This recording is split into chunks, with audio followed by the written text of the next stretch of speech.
Now at 4 o'clock, the name of former Cincinnati councilman turned Ohio Congressman Greg Landsman appearing in the notes of a murder suspect accused of targeting lawmakers in Minnesota. Thanks for joining us here at 4 o'clock. I'm Ashley Kirkland. And good afternoon to you. I'm Cherie Palello. So that suspected gunman right here is accused of killing a state representative and her husband, and also wounding a state senator and his wife, shooting them multiple times. WLWT News 5's anchor Mike Dardis here in studio with a breaking update. And I think this really shocking to a lot of us to hear that we have a local lawmaker who was on this hit list. Right, guys, we knew a lot of names were on the list. We didn't know it would hit this close to home. And of course, guys, we're talking about Ohio U.S. Congressman Greg Landsman from here in the Cincinnati area, telling WLWT just a short time ago the FBI did find his name among evidence collected during the search for that suspect, now identified as Vance Bolter.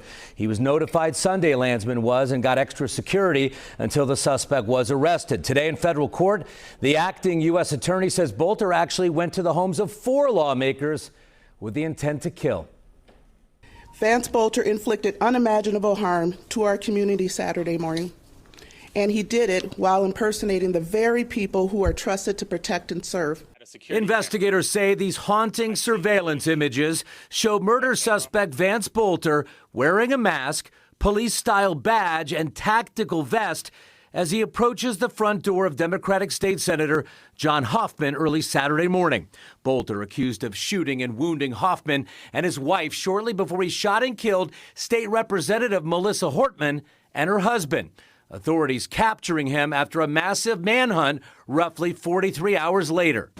Today, the manhunt is over, but the investigation continues, and more importantly, the process to healing begins. Bolter is now in federal custody. State law enforcement turning him over this morning to face additional charges. My expectation, based on prior cases, is the federal charges will be litigated first, but the state charges won't necessarily go anywhere. At the scene. While law enforcement is still investigating a motive, they've confirmed the accused gunman had an apparent hit list with dozens of names, including prominent Democrats and figures with ties to Planned Parenthood or the abortion rights movement.